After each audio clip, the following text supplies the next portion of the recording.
こんばんは。田舎では窓を開けると虫たちの声がよく聞こえます。都会の喧騒から離れたこの場所では夜は本当に暗く、そして静かです。暗闇に目が慣れてくると、遠くの山の輪郭や風に揺れる木々の輪郭がぼんやりと見えてきます。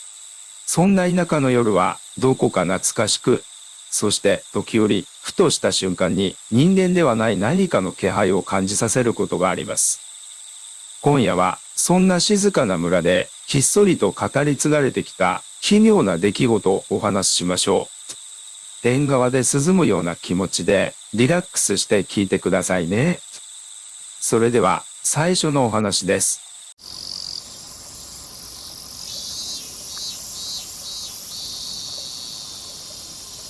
これは私がまだ大学生だった頃、お盆休みを利用して田舎の祖父母の家に帰省していた時の話です。その村は本当に何もないところでした。見渡す限り田んぼが広がっていて、その青々とした稲の海を真っ二つに割れるように一本の線路が走っているだけ。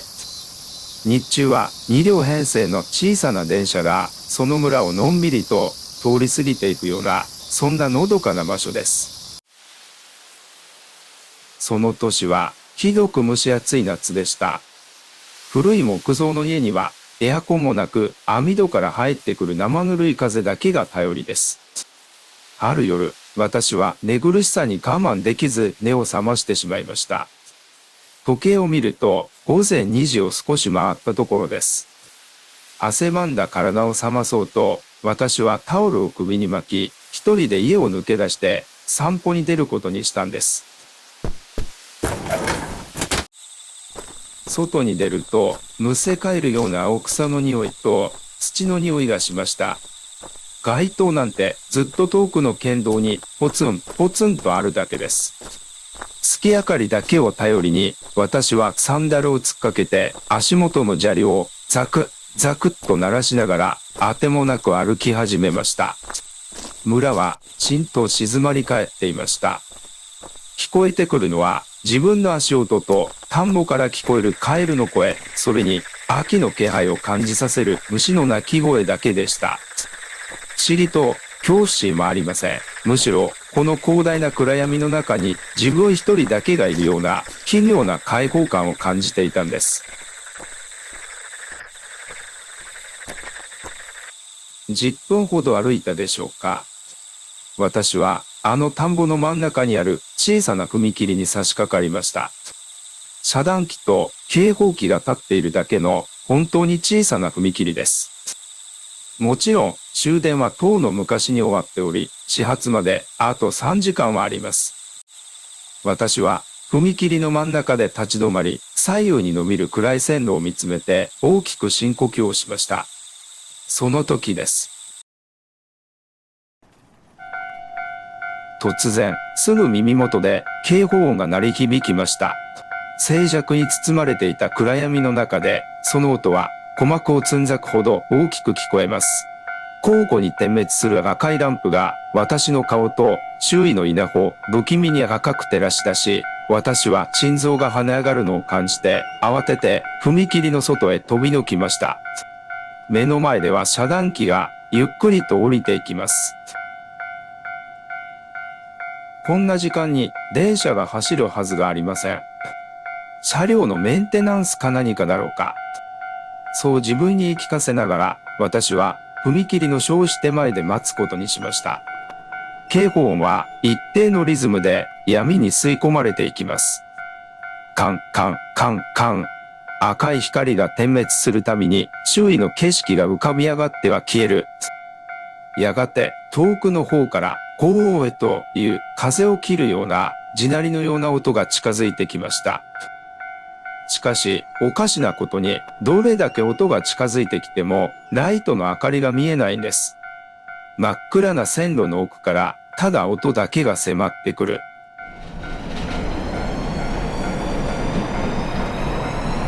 そして私の目の前をそれが通り過ぎていきました。それは電車ではありませんでした。窓もなければ車輪がレールを擦るガタンゴトンという音もしない。ただ巨大で四角い真っ黒い泥の塊のようなものが、ものすごいスピードで線路の上を滑っていったんです。その塊が目の前を通り過ぎる瞬間、生ぬるい風とは違う氷のように冷たい風が私を包み込みました。そしてその風に混じって聞こえてきたのです。だから、帰れ、痛い。大勢の人の低い話し声。お経のようでもあり、恨み事のようでもある、数えきれないほどの男女の震った声が、その黒い塊の中から無数に聞こえてきたんです。私は息をするのも忘れ、金縛りにあったようにその場に立ち尽くしていました。その真っ黒な塊は、数秒で目の前を通り過ぎ、あっという間に遠くの暗闇へと消えていきました。同時に警報音が鳴り止み、遮断機がゆっくりと上がります。そして元の田舎の夜の静寂が戻ってきました。虫の声も再び聞こえ始めます。しかし、踏切の周りだけは冷蔵庫を開けた時のように異様に冷え切っていました。私は震える足でかかとを返し、何度も後ろを振り返りながら夢中で祖父母の家へ逃げ帰りました。布団を頭からかぶっても、あの冷たい風の感触と泥の塊が発した低いつぶやき声が耳から離れず、その夜は一睡もできませんでした。翌朝、朝食の席で私は祖父に昨夜の出来事を話しました。寝ぼけていたんだろうと笑い飛ばしてくれることを心のどこかで期待していたんです。しかし、私が深夜に踏切が鳴って黒い塊が、と言いかけた途端、お茶を飲んでいた祖父の手がひたりと止まりました。祖父は顔からすっと血の気を引いて私の目をまっすぐに見据えて低い声でこう言ったんです。もうお前、あれを見たのか。祖父のあまりの剣幕に私は無言でうなずくことしかできませんでした。祖父はふーっと深いため息をつき、ぽつりぽつりと語り始めます。お盆の時期はな、あの世からこっちへ帰ってくるもんが大勢おる。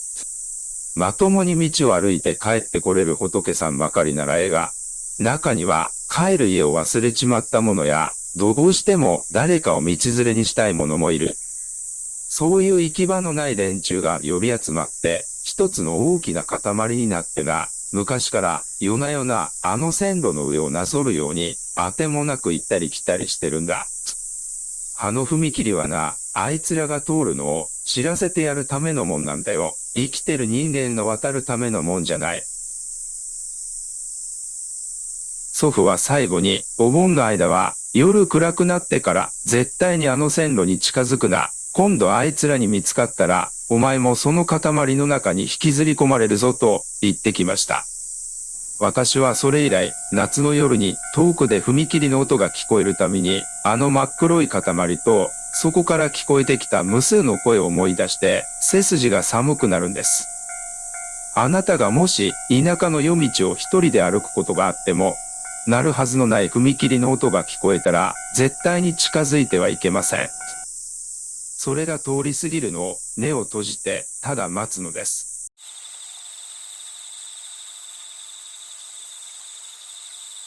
さて、少し部屋の空気が冷たくなったような気がしませんか？それでは次のお話に参りましょう。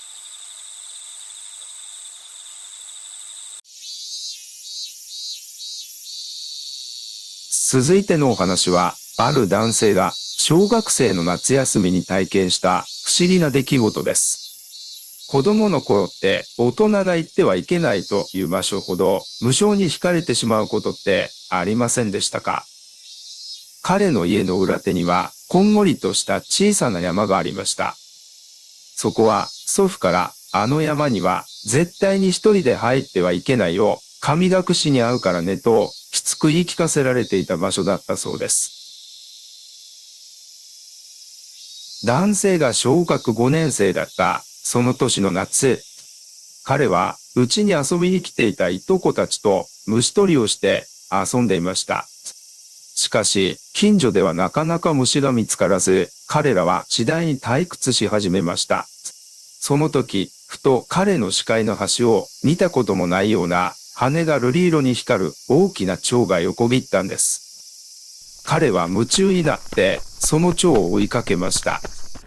蝶はひらひらと舞いながら祖父母の家の裏庭を抜け、行ってはいけないと言われていた裏山の獣道のような細い入り口へと吸い込まれていきました。ちょっとだけなら大丈夫だろう、ほんの好奇心でした。彼はいとこたちに声をかけることも忘れ、虫取り網を握りしめたまま、一人でその薄暗い山道へと足を踏み入れてしまったんです。山の中は外のうだるような暑さが嘘のようにひんやりと冷たい空気に包まれていました。うっそうと生い茂る木々が太陽の光を遮り、真昼だというのに夕暮れ時のように薄暗かったそうです。彼は蝶の姿を探しながらどんどん山の奥へ進んでいきました。ふと気がつくと、さっきまでやかましいほどに鳴いていたセミの声がぱたりと止んでいます。風の音も鳥の声も何一つ聞こえません。ただ自分が落ち葉を踏むカサカサッという乾いた音だけが不自然なほど大きく響いていました。なんかおかしいな。そろそろ帰ろうか。そう思って振り返った時です。彼の目の前にはいつの間にか開けた小さな広場が広がっていますが、そしてその広場の真ん中に古い木造の祠がポツンと立っていたんです。屋根には苔がびっしりと生え、木は黒ずんで腐りかけています。お供え物も何もなく、長い間誰にも見向きもされていないような忘れ去られた祠でした。それだけだと不思議ではないのですが、奇妙なことが一つありました。その祠の周りを囲むように真っ白で丸いツルツルとした小石が綺麗な円を描いてびっしりと並べられていたんです。まるで誰かがさっきまでそこでおままごとでもしていたかのように。彼はその不気味な祠から目が離せなくなりました。すると、祠の少し開いた扉の奥、真っ暗な隙間から、カラコロと何か乾いた小さなものが転がる音が聞こえました。カラコロ、カラコロ。音は少しずつ彼の方へ近づいてくるように聞こえます。そしてその音に混じってかすかに声が聞こえ始めました。つけた。子供の声のようでもあり、しわがれた老人の声のようでもある、ひどくかすれた声。それが一つではなく、祠の奥からいくつも重なり合って聞こえてきたんです。こっち、置いて。彼は全身の毛穴が開くような恐怖を感じ、悲鳴を上げることもできず、虫取り網を放り出して来た道を無我夢中で駆け出しました。木の枝が顔を打ち据え、転んで膝をすりむいても、とにかく走り続けます。背後からは落ち葉を踏むカサカサカサという無数の足音と、カラコロという音がピタリと背中に張り付くように追いかけてきます。振り返ったら絶対に捕まる、そう確信したそうです。気がつくと彼は祖父母の家の裏庭に倒れ込んでいました。空はすでに茜色に染まり、夕暮れ時になっています。ほんの少し山に入っただけのはずなのに、半日ほども時間が経過していたんです。泥だらけで泣きじゃくる彼を見るなり、祖父は何も言わずに家の中から塩を持ってきたそうです。そして彼の頭にバサバサと大量の塩を振りかけながら震える声でこう言いました。山の者に見つかったな。ギリギリだった。あと少し遅ければ、お前はあれの遊び相手にされて、二度と帰ってこれなかったんだぞ。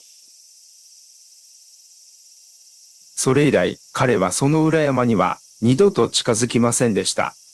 大人になった今でも、山道で真っ白な小石を見かけると、祠の奥から聞こえた、カラコロという音を思い出して足がすくむそうです。あの祠に祀られていたのは一体何だったのか。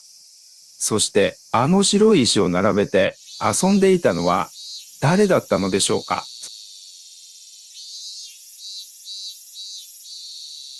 もしあなたが山の中で白い小石に囲まれた祠を見つけても、決して近づかないでくださいね。そこはもう私たちの世界ではないのかもしれませんから。それでは次のお話です。さて、田舎の夜道を車や自転車で走っていると、街灯もない真っ暗な道沿いにポツンと自動販売機だけが光っているのを見かけることがありますよね。周りには地域圏ないような場所で青白い蛍光灯の光だけが闇の中に浮かび上がっている。ガや小さなハムシがその光に引き寄せられて群がっている光景はどこか現実離れしていて、まるでそこだけ別の世界への入り口のように見えることがあります。これはある男性から聞いたそんな夜道での体験談です。その日、彼は隣町に住む友人の家から自転車で帰宅する途中でした。時刻は深夜の1時を回った頃、両側をうっそうとした森に挟まれた曲がりくねった一本道です。月は雲に隠れ、自転車の頼りないライトだけがアスファルトを薄暗く照らしていました。ペダルを漕ぐじーっというチェーンの音と自分の荒い息遣い、そして森の奥から聞こえるフクロウの鳴き声だけが夜の静寂に響いていました。男はしばらく自転車で走っていると、不意に喉の渇きを覚えました。しかし、道沿いにはコンビニはおろか、民家の明かりすらありません。失敗したなと思いながら、ペダルを漕ぎ続けていると、前方のカーブの先にぼんやりとした四角い光が見えてきたんです。近づいてみると、それは古い自動販売機でした。色あせた機械はところどころ錆びついていて、低いモーター音をブーンと鳴らせながら薄暗い光を放っています。こんな何もない森の中になぜ自販機があるのか。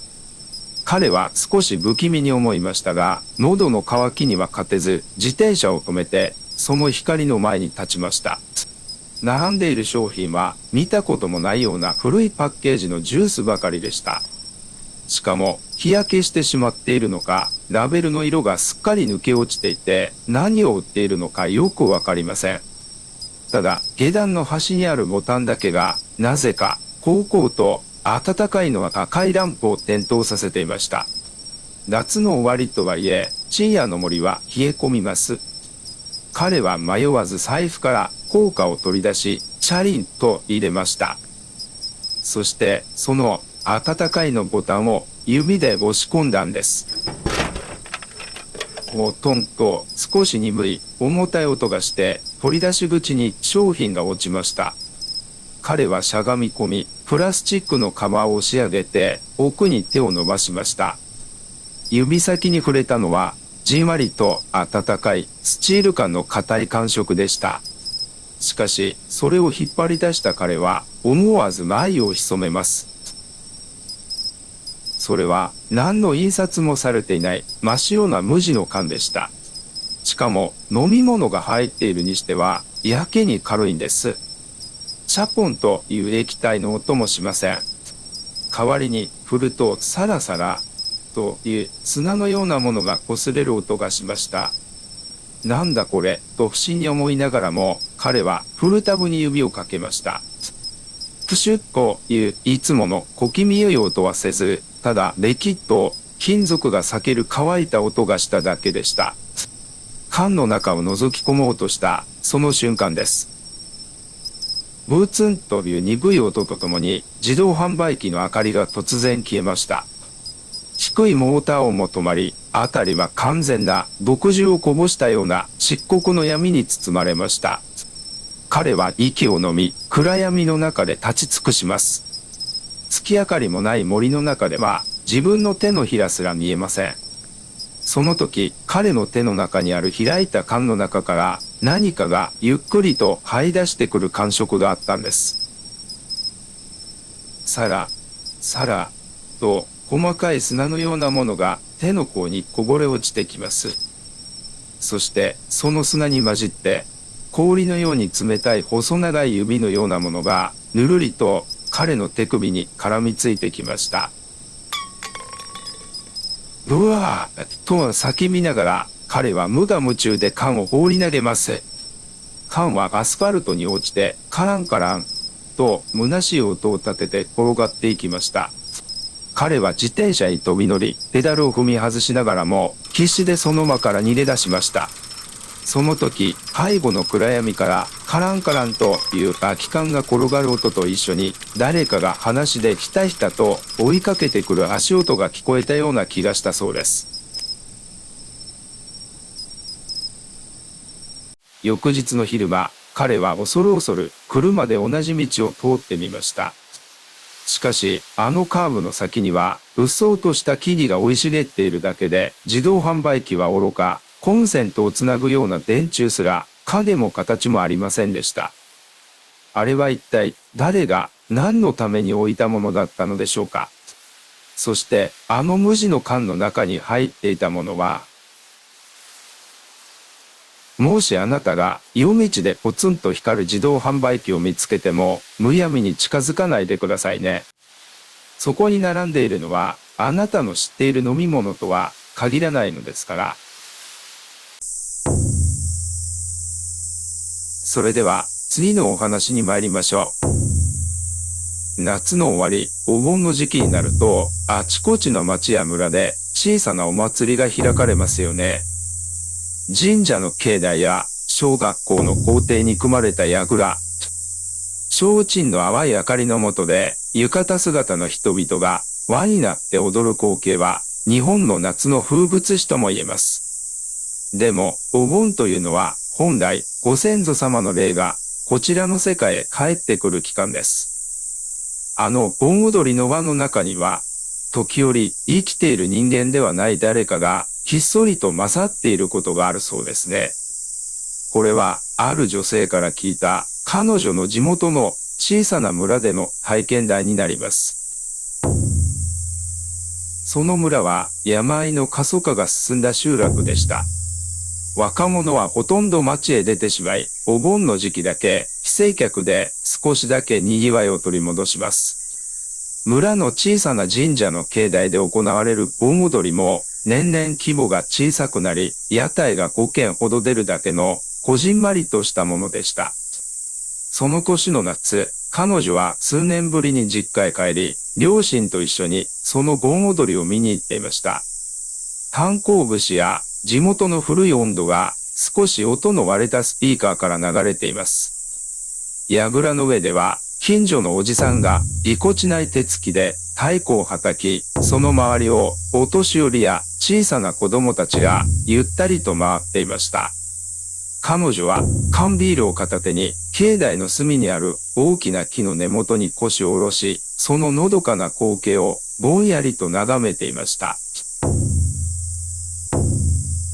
提灯の赤い光が踊る人々の顔を順番に照らし出していき、知っている顔もあれば、見覚えのない帰省客の顔もあります。みんな楽しそうに笑いながら、あるいは世間話をしながら、ゆっくりと絵を描いていました。しかし、その輪の中をぐるぐると回る人々を目で追っているうちに、彼女はふと違和感を覚えました。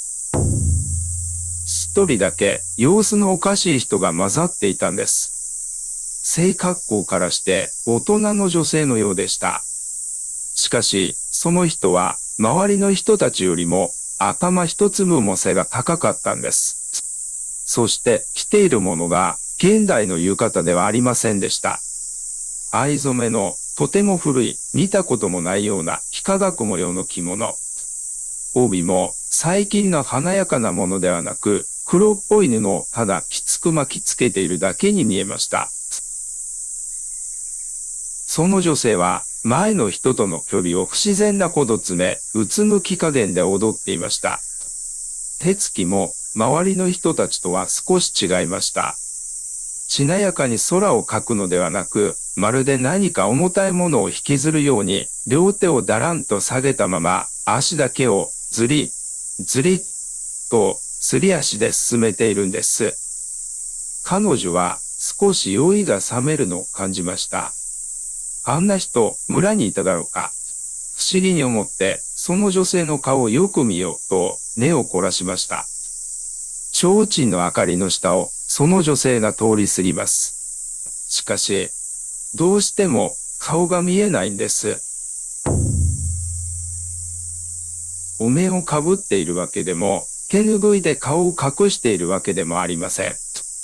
ただ、首から上の部分だけが、いつも薄暗い影に覆われているように、ぼやけて、焦点が合わないんです。まるで、そこだけ空間が歪んでいるかのように、周りで踊っているお年寄りや子供たちは、その異様な女性の存在に全く気がついていないようでした。誰も彼女を避けることもなく、普通に前や後ろを歩いています。それがかえって不気味でした。どうの、どうの、どうの。太鼓の音が彼女の心臓の音と重なるように響きます。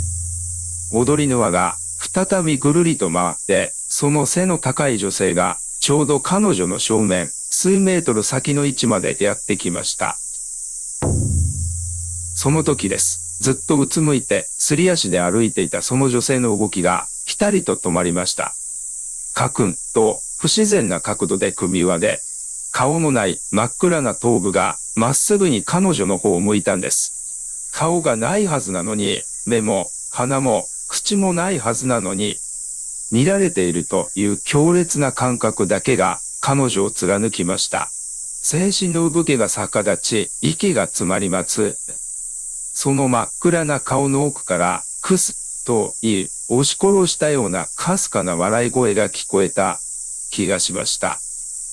次の瞬間、曲が終わり、スピーカーからの音楽がプツンと途切れました。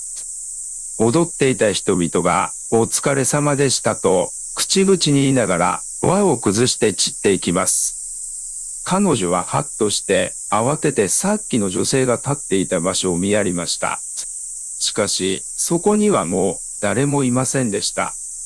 古い藍染めの着物を着た背の高い女性は、提灯の明かりの四角にでも溶け込んだように跡形もなく消え失せていたんです。その後、彼女は両親や近所の人にあの女性のことを聞いて回りました。しかし、誰もそんな人は見ていないと言います。それどころか、お前酔っ払って夢でも見てたんじゃないかと笑われる始末でした。でも、彼女は確かに見たんです。影のように黒い顔と、こちらを向いた時の氷のように冷たい空気。お盆の時期は、あの世とこの世がつながると言われています。しかし、帰ってくるのは、優しいご先祖様ばかりではありません。あの女性もきっと昔この村で生きていて、ただ久しぶりに賑やかな盆踊りの輪に勝りたかっただけなのかもしれませんね。もしあなたが夏祭りで盆踊りの輪を見かけることがあっても、あまりじっと一人一人の顔を確かめようとしない方が良いかもしれません。中には見られてはいけない顔が勝っているかもしれませんから。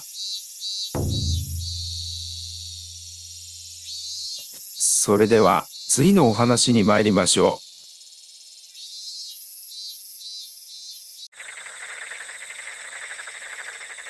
う。昔の田舎の家には敷地の中に立派な井戸があることが珍しくありませんでした。これはある田舎の町で現在では空想の都市伝説のようにひっそりと語り継がれているお話でいるのを見たことがある方もいるかもしれません。井戸を埋めたり塞いだりするとき、昔の人は必ず息抜きと呼ばれる細い竹の筒やパイプを立てます。これには水神様が力をできるように、あるいはそこに溜まった木が外へ逃げられるように、という意味があるそうです。これは、ある女性が高校生の夏休みに祖母の家で体験したお話です。彼女の祖母の家は築80年という古い木造平屋で、縁側の外には広い庭がありました。庭のずっと奥、手入れもされず草木が生い茂った暗がりの中にその古い戸はありました。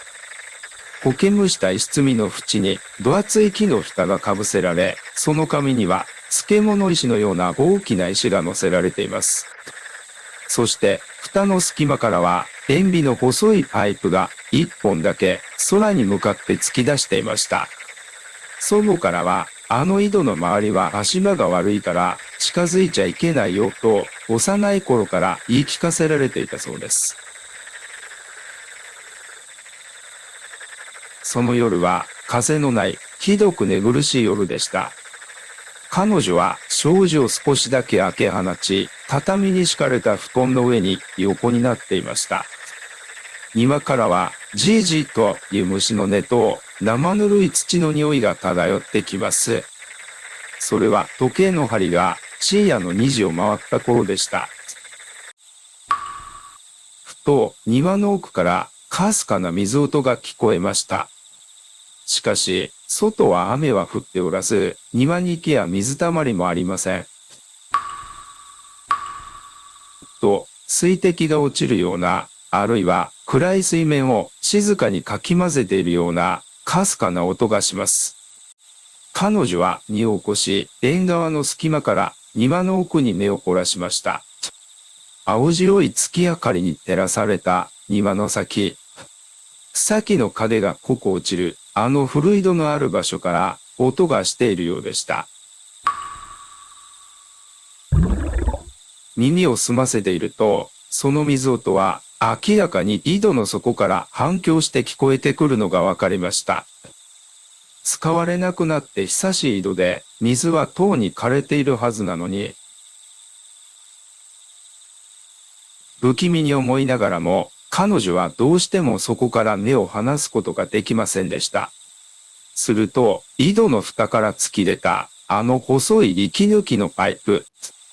あそこから水音に混じって何か別の音が聞こえ始めたんです。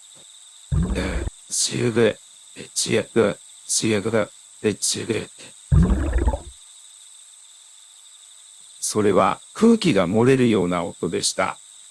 まるでパイプのずっとした暗く冷たい水の底から何者かが長い息を吐き出しているような。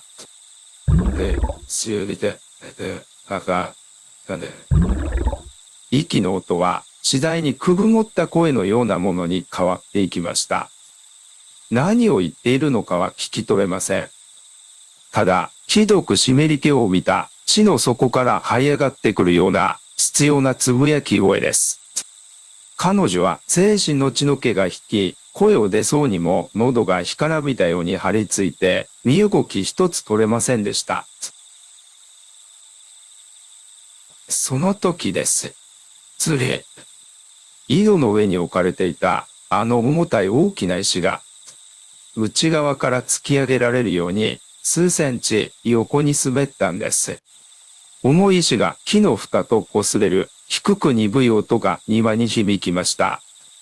同時にパイプから聞こえていたつぶやき声がぴたりと止みました。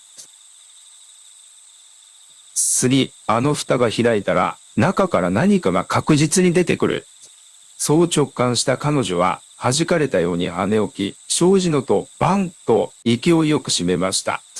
そして部屋の隅で布団を頭からかぶり、ガタガタと震えながら朝が来るのを待ったそうです。翌朝、恐る恐る庭に出て井戸を確認すると、やはり木の蓋に乗っていた石は昨日までとは違う位置にずれていました。彼女が青ざめた顔で祖母にそのことを伝えると、祖母は深くため息をつき、すぐに近所の神社のお坊さんではなく、昔から付き合いのある拝み屋さんのような人を呼んできました。拝み屋さんは井戸の前に立ち、しばらく目を閉じた後、こう言いました。これは水神様じゃないね。蓋をしてから長いこと経つから、暗闇な底に行き場のないよからぬものが溜まってしまったんだよ。昨日の夜、外に出ようとしたみたいだね。その後、井戸はお祓いを受け、さらにもう一つ重い石が乗せられました。彼女はそれ以来、その井戸には近づいていないそうです。私たちの足元深くには、日が当たらない暗い水脈が、今もひっそりと流れています。もしあなたの家の近くに使われていない古い井戸があっても、決して中を覗き込んではいけません。井戸の暗い水底にいる何かがあなたを見上げているかもしれませんから。それでは次のお話に参りましょう。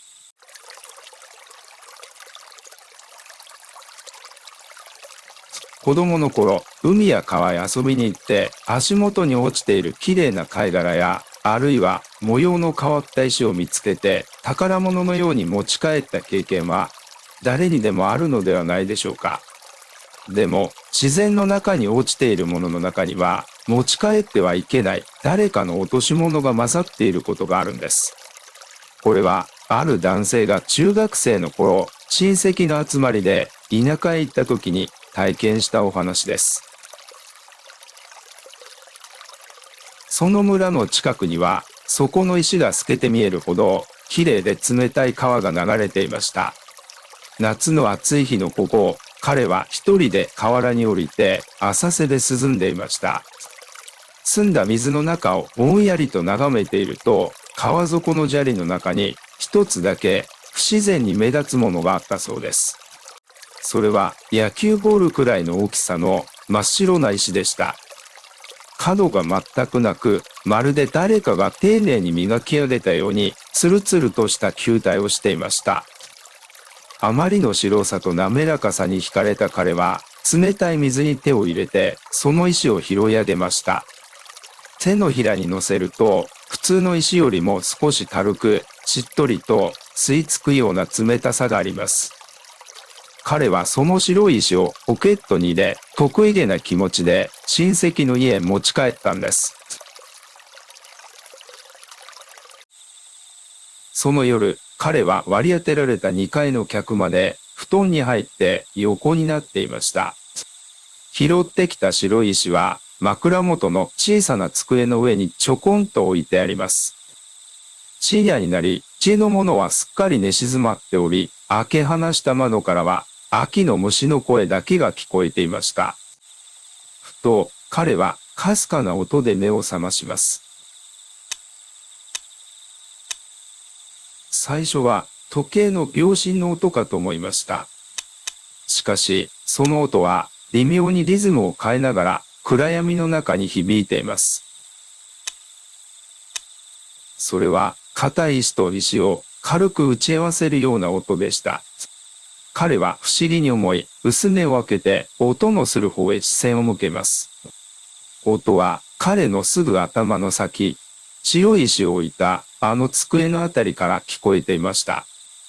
月明かりに照らされた机の前に何かがうずくまっていたのです。それは小さな子供のようなシルエットでした。しかし輪郭がぼやけていて真っ黒な影のようにしか見えません。ただその影からは川の生臭い匂い、濡れた苔や泥の匂いがツンと漂ってきたそうです。子供の影は机に向かって背中を丸め両手を小さく動かしていました。よく見ると影の右手には彼が昼間拾ってきたあの白い石が握られていました。そして左手には別の黒っぽい石を持っています。彼はその2つの石を顔の高さで何度も何度も打ち合わせていたんです。石を叩く音に混じってかすれ切った水底から響くような声が聞こえました。違う。これじゃない。かつて。彼は呼吸を止めて全身を固くしました。悲鳴は出ようにも喉の奥がカラカラに乾いて声が出ません。彼はしばらく石を打ち合わせていましたが、やがて動きを止めました。そしてゆっくりと首だけをこちらへ向けようとしたんです。見られたら連れて行かれる。彼は本能的にそう悟り、キュッと固く目を閉じ、布団の端を力いっぱい握りしめました。で、最後に一度だけ石を机に置くような音がしました。その後、濡れた足で畳をペチャ、ペチャッと歩く音が窓辺へ向かっていき、やがて聞こえなくなりました。彼は朝まで一睡もできずに布団の中で震えていたそうです。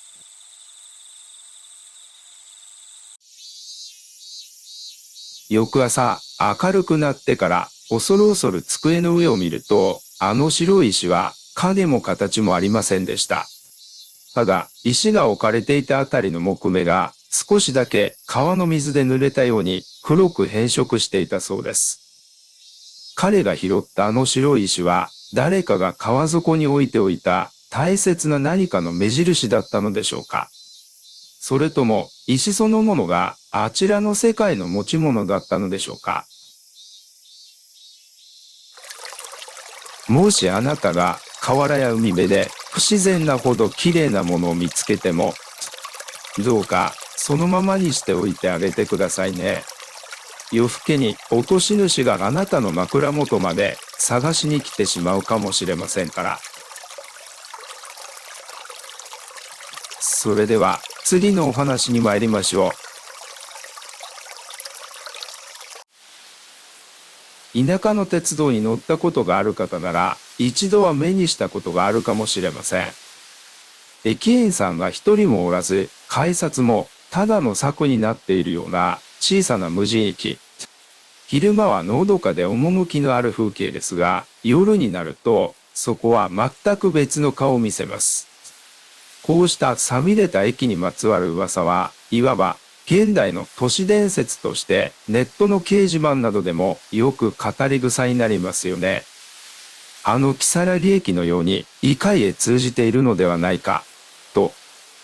でも、現実の無人駅にも時折理解の及ばない不気味な現象が起こることがあるようです。これは、ある男性が大学生の頃、実家へ帰省した際に体験したお話です。その日、彼はアルバイトを終えてから新幹線と在来線を乗り継ぎ、地元の無人駅に降り立ちました。もうすぐ日付が変わろうかという深夜、彼が乗ってきた最終電車が重たい音を立てて暗闇の奥へ走り去ってしまうと、駅には完全な静寂が訪れました。駅の周りには民家も少なく、迎えに来てくれるはずの父親の車はまだ到着していませんでした。秋の終わりの冷たい風がホームを吹き抜けます。彼は寒さをしのごうと、ホームの端にある古い木造の待合室に入りました。待合室の中は薄暗い蛍光灯が一本だけ灯っていました。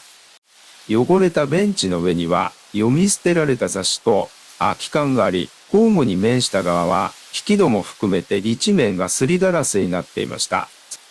外の景色はぼんやりとしか見えませんが、風はしのでます。彼はベンチに腰を下ろし、スマートフォンを取り出そうとしました。その時です。さあ、すりガラスの向こう、先ほどまで自分が立っていたホームの真ん中あたりから足音が聞こえてきました。砂利を引きずるようなゆっくりとした足音です。こんな時間に誰だろう。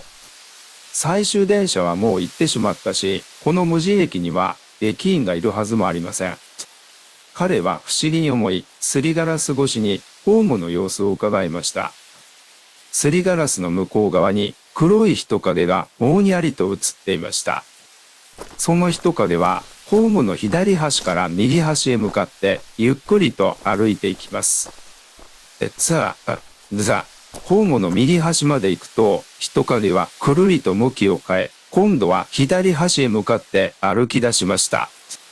行ったり来たり、まるで何かを探しているかのように、あるいは誰かを待っているかのように、同じ場所を何度も往復しているんです。彼は次第に得体の知れない気味の悪さを感じ始めました。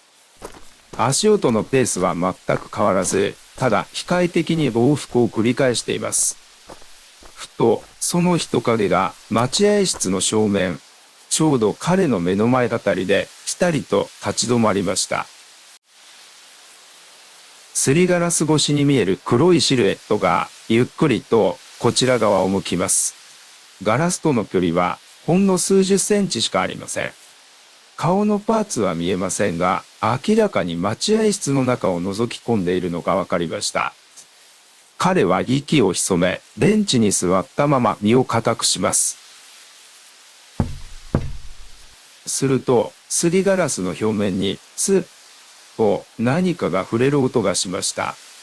人影がガラスに手をついたんです。ぼんやりと映るその手のひらは、すりガラスのせいで輪郭が滲んでいましたが、よく見ると、なんだか形がおかしいんです。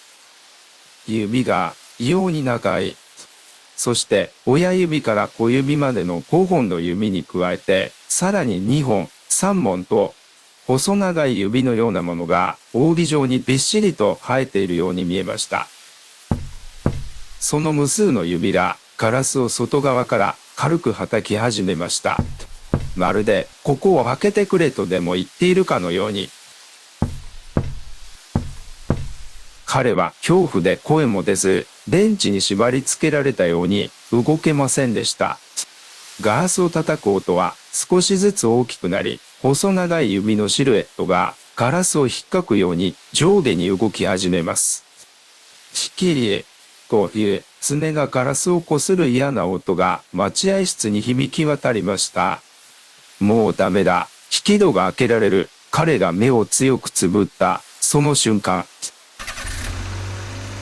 ファーと突然待合室のすりガラスが眩しい光に照らされました。父親の車が駅のロータリーに到着し、ヘッドライトがホームを照らし出したんです。そして光に照らされた瞬間、ガラスに張り付いていたあの異形のシルエットは、ふっと煙のように消え失せました。ガラスを引っかく音も、不気味な足音も、嘘のように消え去っていました。彼は震える足で立ち上がり、勢いよく引き戸を開けて、父親の車へと転がり込みました。父親はどうした顔が真っ青だぞと驚いていましたが、彼はただ早く出してくれとだけ頼んだそうです。車が走り出す直前、彼は後部座席から自分がさっきまでいた待合室を振り返りました。ヘッドライトに照らされた待合室の外側。そこには無数の手の跡のような白く濁った汚れがすりガラスの前面にびっしりとこびりついているのが見えたそうです。あの無数の指を持った人影は一体何者だったのか。そしてもしあの時父親の迎えが遅れていたら待合室の中でどうなっていたのでしょうか。もしあなたが深夜の無人駅で一人迎えを待つことがあったら注意してください。そこには我々の理解の及ばない不気味なものが迷い込んでいるかもしれません。それでは次のお話に参りましょう。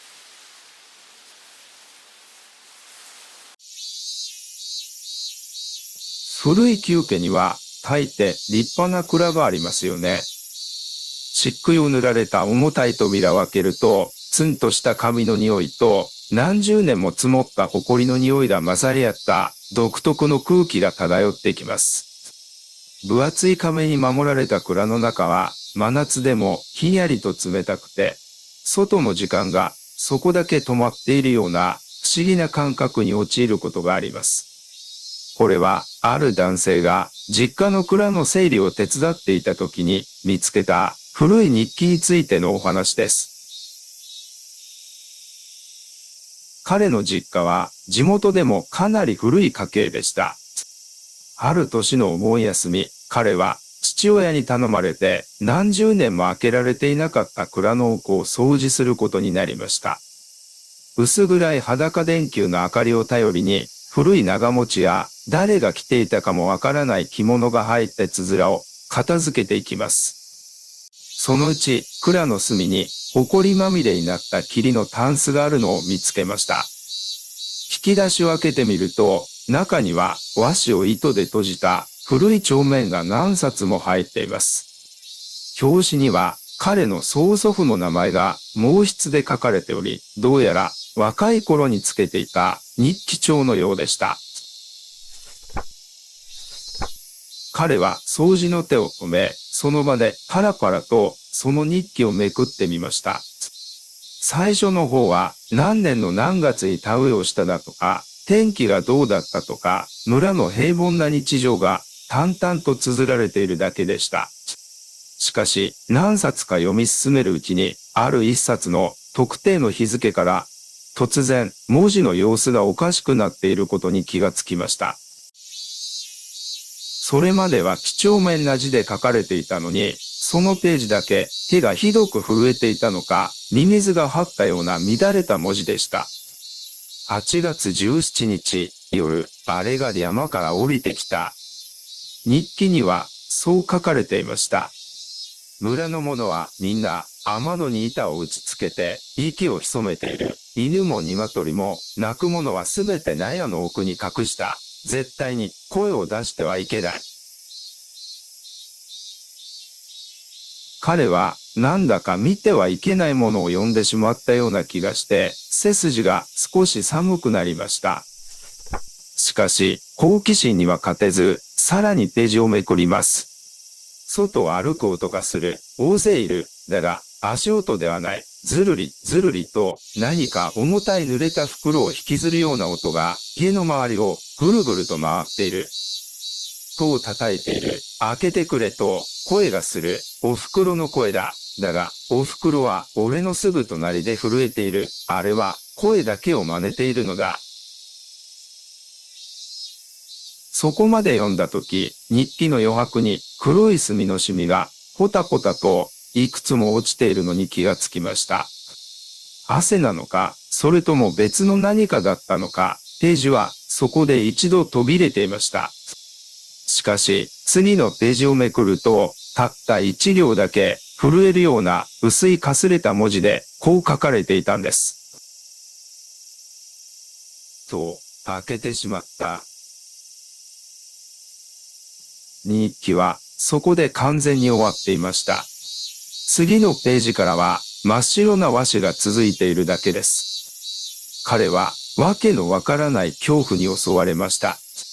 戸を開けてしまった。じゃあその夜、曽祖父の家にあれが入ってきたということでしょうか。でも、曽祖父はそのとも無事に生き延びて、彼のおじいさんを育て、天寿を全うしたはずです。彼はその日記帳を抱え、母屋にいる父親のところへ走りました。そして興奮した様子でその日記を見せ、この8月17日の夜に何があったのかと尋ねました。父親は怪訝な顔でその日記を受け取ります。しかし、そのページを一読した瞬間、父親の顔からさっと血の気が引いていくのがわかりました。父親は何も言わず、ただ震える手でその日記帳を閉じると、すぐさま庭の焼却炉へ持って行き、油をかけて火をつけてしまったそうです。親父、これ何なんだよ。ひいじいちゃんは無事だったんだろう。彼が尋ねると、炎を見つめたまま、父親はぽつりとこう言いました。お前が小さい頃に亡くなったひいじいちゃんだがな、村の年寄りはみんな言っていたんだよ。あんな気味の悪い男はこの村の人間じゃない。昔のあいつとはまるで別人のようだってな。彼が今まで曽祖父だと信じていた優しい老人は一体何者だったのでしょうか。あの夜、戸を開けてしまい、蔵の奥に日記を隠したのは、果たして本当の曽祖父だったのか。それとも曽祖父と入れ替わった何かだったのか、今となっては全て灰の中です。もしあなたが古い蔵や押し入れの奥で古い日記を見つけても、むやみに読まない方が良いかもしれません。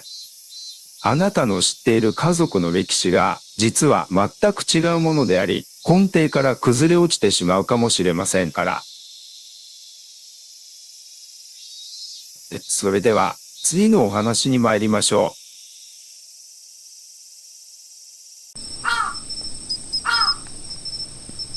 う。夕暮れ時、太陽が沈みかけ、空が赤と薄暗い色に混ざり合う時間帯のことを昔からお馬が時と呼びます。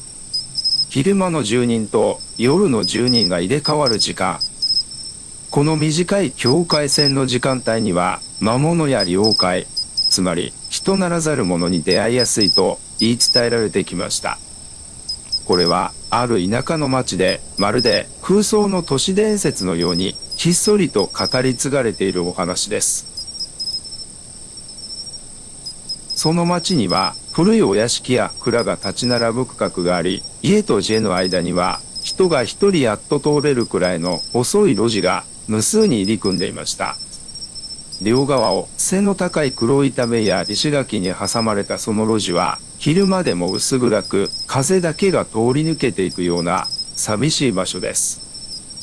ある秋の日の夕暮れ時、地元の高校生だった男性が部活帰りに近道としてその路地の一つを歩いていました。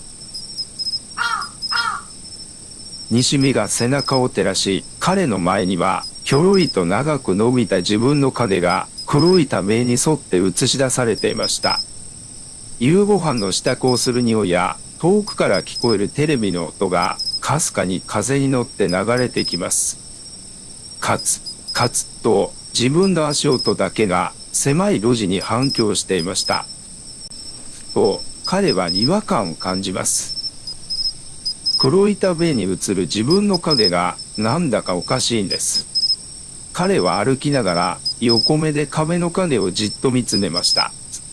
影は確かに彼と一緒に進んでいます。しかし彼が右手に持っているはずの学生カバンが影にはありませんでした。それどころか服装も違います。彼は学ランを着ているのに、彼はダボっとした古い着物のようなものを羽織っているように見えました。気のせいだろうか、それとも塀の木目が影を歪ませているのだろうか。彼は一度立ち止まってみました。当然壁に映る影もぴたりと止まります。彼が右手を上げてみると、影も少し遅れてゆっくりと右手を上げました。やっぱり自分の影だ。彼がそう安心して再び歩き出そうとしたその時です。壁の影が彼を置いてスーッと前へ歩き出したんです。彼はその場に釘付けになりました。自分は一歩も動いていないのに、着物のようなものを着たその影だけが黒いための表面を這うように彼から離れて路地の奥へと進んでいくんです。ずるずると影が動くたびに壁から古い紙を剥がすような奇妙な擦れる音が聞こえました。それは明らかに彼自身の影ではありませんでした。実体を持たない真っ黒な平面の何かが壁にへばりついて歩いているんです。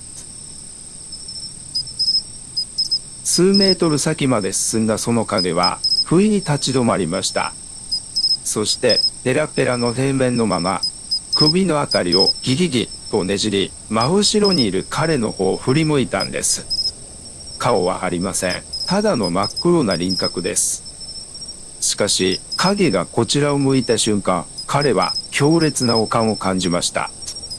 影の輪郭がにやりと笑ったように歪んだからです。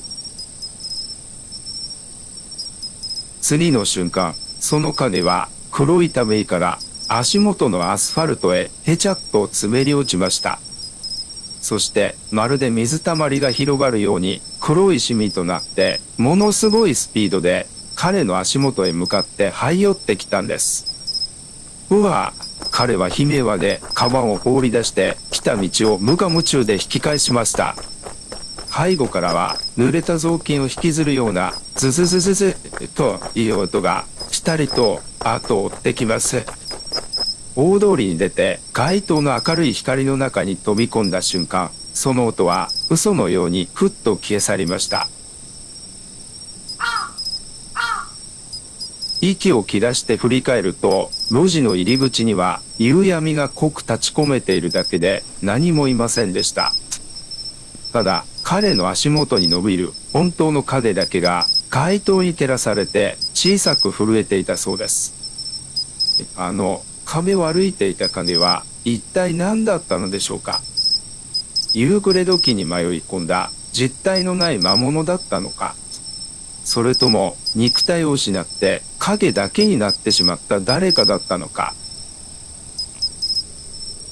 もしあなたが夕暮れ時の細い路地を歩くことがあっても、壁に映る自分の影をあまりじっと見つめない方が良いかもしれません。それが本当にあなた自身の影なのか、確証はどこにもないのですから。それではいよいよ最後のお話に参りましょう。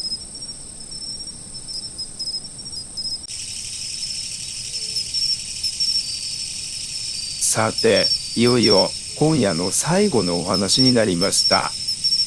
秋も深まり、木枯らしが吹き始める頃、田舎の村々では秋祭りがすっかり終わり、長く厳しい冬を迎えるための静かな準備が始まります。祭りの賑わいは遠い過去のように感じられ、夜の静寂は一層深く冷たくなっていきます。でも、そんな祭りの時期でもない真夜中に風に乗って遠くから太鼓の音が聞こえてきたら、あなたならどうしますか？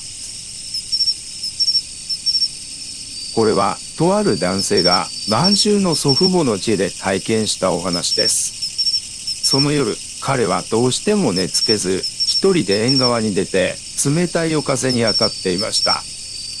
時刻は草木も眠る午前2時。月明かりだけが庭の木やその奥にある裏山の輪郭を青白く照らし出しています。ふと冷たい風がさーっと木々を揺らした時でした。風の音に混じってかすかに太鼓の音が聞こえたんです。とても遠くから山をいくつも越えて響いてくるようなか細い音でした。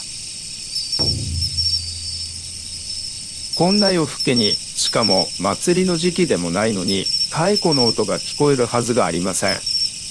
彼は耳を疑い、息を潜めてその音の行方を探りました。音はどうやら家の裏手、あの暗い裏山の奥から聞こえてくるようでした。聞いているうちに彼はなんだかその音がとても心地よく懐かしいもののように感じられてきたそうです。まるで幼い頃に迷子になってやっと迎えに来てくれた親の声を聞いた時のような奇妙な安堵感。彼はサンダルを突っかけただけの薄着のままふらふらと裏山へ続く細い獣道へと歩き出しました。枯葉を踏む自分の足音よりも遠くの太鼓の音の方が頭の中で大きく反響しています。木立の中を進むにつれて音は少しずつ確実に近づいてきました。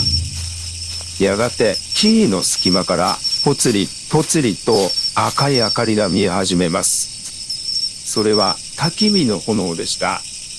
彼は立ち止まり、太い木の陰からその明かりの方を覗き込みます。少し焼けた山の中で焚き火を囲むように大勢の何かが輪になって踊っていました。太鼓の音はもう目の前で鳴り響いています。しかし踊っているその姿を見て彼は一瞬で全身の血の気が引きました。その中には浴衣を着ている者もいれば、古い着物を着ている者もいます。しかし、そのどれもが人間ではありませんでした。手足が異様に細長く、カマキリのように関節が曲がっているもの。首から上がなく、着物の襟元から直接真っ赤な炎のようなものを揺らしているもの。狐や犬のような獣の顔を持ちながら、二本足で器用に跳ね回っているもの。それは山の者たちが集う人間が決して見てはいけない打たれでした。彼はガタガタと震え出し、今すぐこの場から逃げ出さなければと本能で悟りました。しかし、恐怖で足がすくみ、一歩も動けません。その時です。ピタッとお囃子の音が突然止みました。踊っていた奇妙な者たちが一斉に動きを止めました。そしてゆっくりと全員が彼が隠れている木の陰の方へ顔のない顔や獣の顔を一斉に向けたんです。見つけた。どこからともなく大勢の声が重なったような地を這うような低い声が響きました。その瞬間、彼は弾かれたように身を翻し、来た道を転がるようにして逃げ出しました。木の根につまずき、顔を枝で傷つけながらも、ただひたすらに母屋の明かりを目指して走りました。背後からは、あの太鼓の音が、今度は耳元に直接吹き込まれるような凄まじい大きさで、ぴたりと追いかけてきました。彼が母屋に飛び込み、扉を慌てて閉めながら鍵をかけた瞬間、あのやかましい太鼓の音は嘘のようにふっと消え去りました。ただ、夜風に揺れる木々の音だけが静かに残っていたそうです。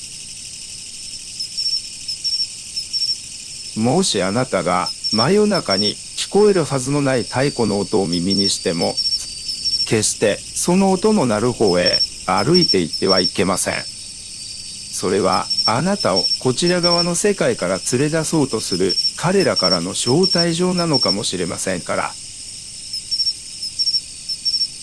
さて、今夜のお話はこれでおしまいです。